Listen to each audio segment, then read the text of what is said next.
This video is going to be over chapter 18 in your book. I won't follow along with it completely. This is my own personal lecture I have set up for this. So just, kind of adjust as needed. I've tried to do a little bit more descriptive than I did in the last one. Quite a few pictures with some slides put up. The really big bullet point type slides for this unit. Okay, so we're just going to jump right in. You do need to note that I'm starting with China and Japan. The rest of East Asia that it discusses, you do need to read, but there will not be large sections of that on the exam. So, the Ming group. When the Yuan dynasty collapsed, the Ming restored native rule to China. The Yuan dynasty is the name that the Mongols called themselves in China. Just really complicated thing that's part of the last bit of the previous unit, okay, so we won't get into that. Hongwu was the founder of the Ming dynasty, which is called brilliant. That's what that name means. Drove the Mongols out of China and built a tightly centralized state. He ruled from 1368 to 1398. And if you've read any of these other chapters or some of the later stuff we'll get to, a 30-year reign is a pretty long period of time for anyone. As emperor, he made extensive use of mandarins. These were imperial officials who traveled throughout the land and oversaw the implementation of government policies. He also placed great trust in eunuchs. In China, the patriarchal type of family is how everything functions. All these family ties and close-knit groups and things like that. Well, eunuchs can't exactly have families. So therefore, he believed that they could not build power bases that could challenge imperial authority. He was correct in thinking that for some time. However, there are other ways of building power bases that we'll see later on.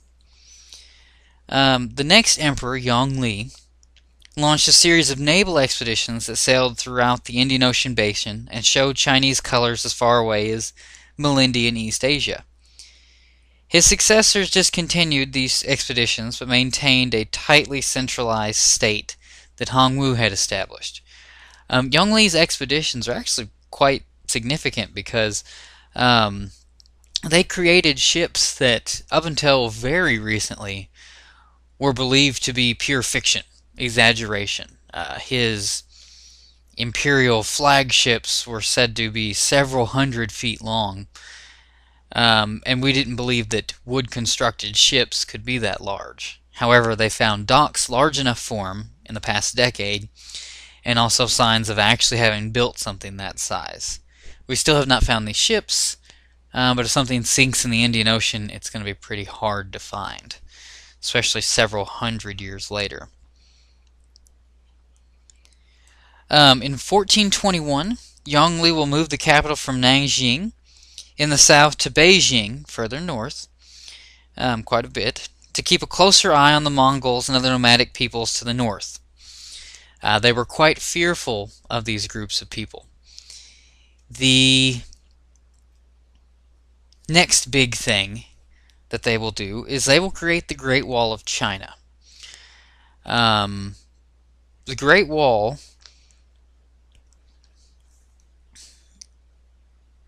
had some foundations dating back to the 400s and 300s BC, and an emperor in the 200s had ordered construction of a long wall in the area. However, the Great Wall was a Ming Dynasty project. Workers by the hundreds of thousands labored to create a formidable stone and brick barrier that ran 2,500 kilometers or 1,550 miles, and it was 33 to 49 feet high, featured watchtowers, signal towers, and accommodations for troops deployed along the border. Unbelievably effective barricade. There, however, was one major issue. The people operating it. They could be bought Sometimes they didn't feel like fighting an entire army with 30 guys, although they could have done pretty well, given their position. So ultimately, the Great Wall will fail. The Ming Dynasty will collapse when a series of famines struck, and then the peasants will organize rebellions, and other groups will move freely across the borders. And that'll be the end of the Ming Dynasty. The Qing Dynasty, spelled Qing, and don't ask me about that one. They spell all sorts of Chinese words fun ways for us.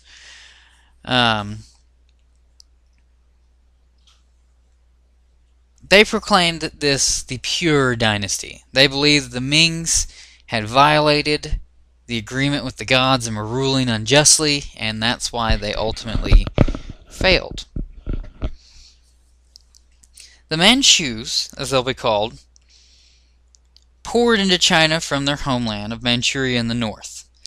When we talk about several wars a little later, and World War II, for example, this is the area we'll be talking about again. The remote ancestors had traded with China since the Qin dynasty, quite a long time beforehand, and they had frequently clashed with the neighbors over land and resources in northern China. An ambitious chieftain named Narashi unified the tribes into a centralized state and created a code of laws and organized a powerful military force. The establishment of the dynasty was due partly to their military prowess and partly to the peasant support of the Manchus when they invaded. Confucian scholar bureaucrats also worked against the Ming dynasty since they despised the eunuchs who dominated the imperial court. The Manchus were schooled in Chinese language and Confucian thought. They were very careful to preserve their own ethnic and cultural identity. However, they did not outlaw intermarriage between the two groups. Until the 19th century, strong imperial leadership muted tensions between Manchu rulers and Chinese subjects. Two particular rulers will have just very long reigns, especially given the time.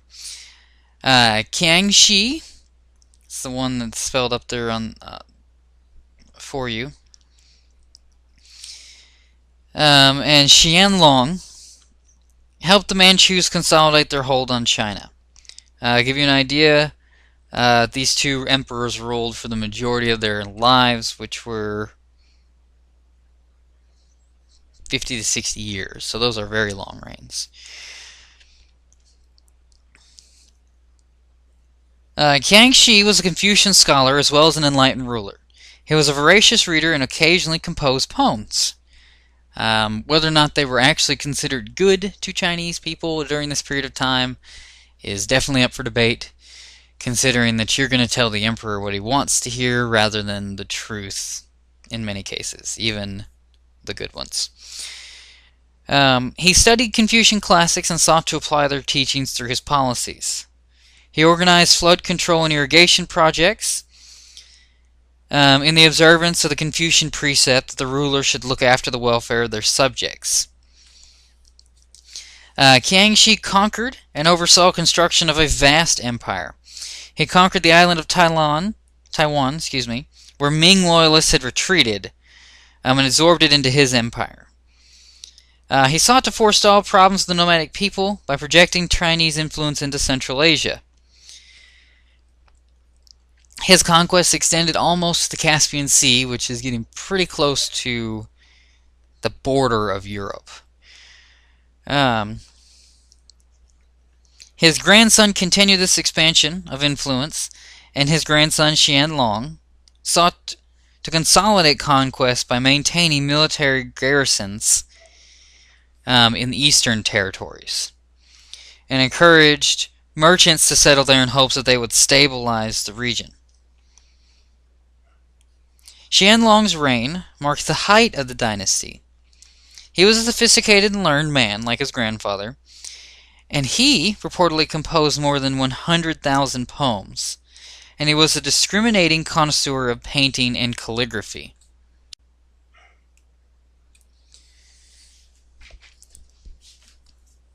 Both the Ming and the Qing dynasties presided over a tightly centralized state, which they administered through a large bureaucracy staffed by Confucian scholars. For more than 500 years, the autocratic state created by the Ming Emperor, Hongwu, governed China's fortunes. If the Emperor of China during the Ming and Qing dynasty was not quite a god, he was certainly more than a mere mortal. Traditions held that he was the Son of Heaven, the human being destined or designated by the heavenly powers to mandate their will on earth. They also had to maintain order on earth. The emperor led a privileged life within the walls of the Forbidden City. Hundreds of concubines resided in his harem, and thousands of eunuchs looked after his desires. His daily activities were carefully choreographed performances in the form of inspections, audiences, banquets, and other official duties. Everything about his person and the institution he represented conveyed a sense of awesome authority. And this is awesome in its true definition, not how we use it in our culture. We've sort of demeaned the word in our culture. Something we would call awesome, is somebody jumping off a cliff and then releasing the parachute, cliff diving at the last possible moment type thing. That's pretty cool, but that's not actually something awesome. Something genuinely awesome, for example, would be the video capturing the Russian meteor explosion last year. The Japanese tsunami are some natural examples of it. This is something that is just awe-inspiring, something that you just stop and you feel a sense of general overwhelmingness. Truly patriotic people get this sense when they hear their own respective national anthems. Or they come across some sacred document to their culture. Well, in relation to the Chinese, the emperor is the sacred thing on earth. This is somebody that has been imbued by the gods with the utmost authority. Sort of in a Christian context, for those of you that